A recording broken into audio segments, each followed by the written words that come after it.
Une voix qui porte, des idées concrètes, des propos qui résonnent. Benoît Dutrisac, déstabilisant, juste comme on aime.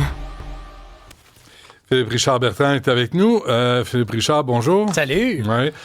Post Canada, rapidement, là, mais on a essayé, puis te répondre l'équivalent de cet appel est important pour nous. Non, je sais, mais quelle bonne nouvelle. Quelle belle nouvelle. Non, mais moi, finalement, il y a un ministre qui a pris une décision. Hey, 10 millions par jour. Pense-y, Benoît. Il n'a pas pris de décision, là. Oui. Là, il constate les dégâts. Il vient d'arriver.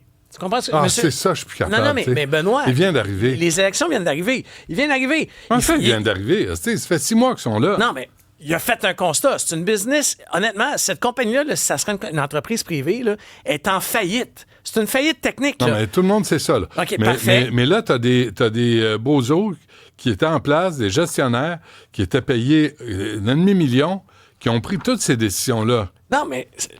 Le constat est fait. Là, il faut regarder ce qui va être fait prochainement. Puis après ça, il y a plein de choses qui sont amenées. On va arrêter de distribuer le courrier. Je suis pas sûr que c'est une très bonne idée d'arrêter de distribuer le courrier en région. Mais au moins, on a un constat clair. On a un chiffre. Ça perd 10 millions par jour. Il l'a dit lui-même. C'est une faillite technique. L'entreprise, si le gouvernement fédéral n'est pas là, elle est en faillite. C'est clair. Elle lui a mis 1 milliard l'an passé là, pour garder les lumières ouvertes. Mais Post Canada a acheté Purolator. Oui, mais ça... Puis qui tire d'un jambe à Post Canada. C'est toutes des décisions de sans dessin. Encore une fois, comment tu peux dire que c'est une mauvaise décision? Toutes les autres entreprises de transport, Intelcom, Transport Robert, c'est toutes des business florissantes qui vont bien. Ils sont en compétition avec Post Canada. Ils sont en compétition avec Post Canada. Donc, Post Canada... Et j'étais pas dans le data room quand ça a été décidé, a dit à un moment donné, hey, il faudrait avoir un transporteur un peu plus spécialisé, puis ils se sont payés Purolator. Oui, mais pendant ce temps-là, tu fais quoi pour redresser Post Canada? Non, mais je suis d'accord, mais il t'en faut au moins, il doit y avoir une des deux unités qui fait de l'argent. Moi, je pense que Puro fait de l'argent, Post Canada en perd. Mais après ça, c'est à se demander, tu sais, avec le commerce électronique, avec les Amazones de ce monde, qu'on essaye, ce que vous pouvez pas. Non, je suis d'accord. Je suis d'accord, mais tu sais, c'est impensable de penser qu'on va arrêter de te livrer un colis chez vous. Ça, c'est le vrai virage. On va pas arrêter de te livrer un colis chez vous. Je fais juste c'est le privé qui va le faire. Oui, mais exactement. Mais c'est là où Post Canada a manqué le bateau totalement. Certain. Parfait. Faut fermer ça. Et qui s'explique pas. Non, mais on le ferme. Mais Lightbound, là, oui. Est-ce qu'il a convoqué Doug Ettinger? Ettinger, mais je ne sais pas. Moi, je fais juste te dire que pour la première fois, depuis mon âge adulte, OK, j'ai vu un ministre que je ne connais ni de proche ni de loin, juste de dire, hey, ça perd 10 millions, ça n'a pas de bon sens. Ils vont être obligés de mettre un autre milliard cette année, là. Il n'y a plus d'argent en banque. Parfait, fermez-la. C'est quand même extraordinaire, là. Ça a été quand? Ça fait 6 mois qu'ils sont au pouvoir? D'accord. 10 millions? 10 millions par jour. Chaque jour? Pendant 6 mois. En 6 mois. Fait que là, eux autres, ils regardent, ben, coudonc. L'hémorragie est là, le patient est sur la table, le médecin est là, puis il dit, ouais, il saigne de partout. Non, on va attendre, il a les bras croisés. Le patient, il est sur respirateur artificiel. Je sais. On ne pourra jamais enlever la respirateur artificiel. Mais il n'arrête pas l'hémorragie. Je suis d'accord. Il a les bras croisés, il dit, on va faire un point de presse. Mais tu sais, on va le laisser saigner. Je vais t'amener à mon autre sujet. Juste pour que tu comprennes. mais regarde. Achète-moi pas, fais ce que tu as à faire. L'idée, là, c'est que dans les organisations, au gouvernement, puis tous les gouvernements, quand ça va mal, on rajoute du monde ou on met de l'argent. Ou on crée un comité. OK, ou un comité. Je suis d'accord. Mais depuis quand mettre de l'argent additionnel ou plus de monde, ça règle la situation? Sans changer la méthode de gestion.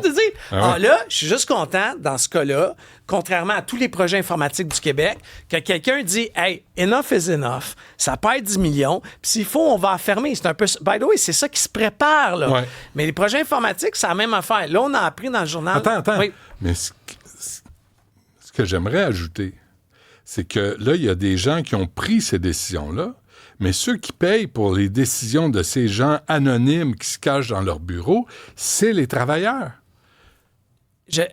Est-ce que le comité de direction de la Poste et son conseil d'administration ont un rôle là-dedans? 100%.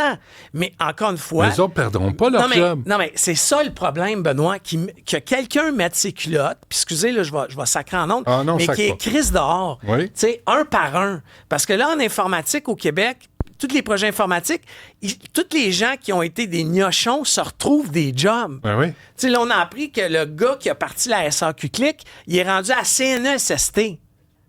Au secours! Au secours! Tu sais, puis je le connais pas, le monsieur, mais, tu sais, puis bizarrement, il est parti dans le top de la crise. Ouais. Oh, mais c'est là où les politiciens manquent de courage.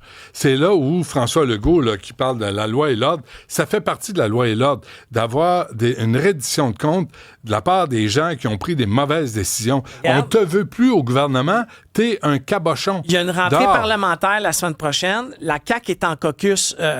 Gatineau, parfait. Est-ce qu'on pourrait avoir M. Bélanger au MSN, qui, by the way, quand je l'ai vu sortir, semble avoir une tête sur ses épaules. Bon. On peut-tu avoir une liste des projets informatiques, puis qui sont les fournisseurs? Parce que ce qu'on va voir, OK, c'est que les projets qui vont pas trop bien, quand tu fais le petit fil d'Ariane, moi, je suis rendu, je fais ça chez nous. Là. Tu sais, je me mets des photos de monde, c'est comme des films d'espionnage, là, puis je fais des fils. Comme tous les psychopathes font, là. Ça me rassure. Il se passe... Hey, tu sais, il est parti d'Hydro-Québec, ça allait pas bien. Il est allé à SAQ, ça va pas bien. Là, il est parti à la retraite. Il est sûr, il fera plus de dommages. L'autre, il était à SAQ, il est rendu à SNSST. Tu sais, vas-tu partir à la retraite aussi? Parce que, tu sais, après, c'est fou, réel. La loi et l'ordre, là, on enlève la loi. Mais ça de côté, Yann Lafrenière va s'en occuper, Simon Jolin-Barrette va s'en occuper. L'ordre. Mettre de l'ordre.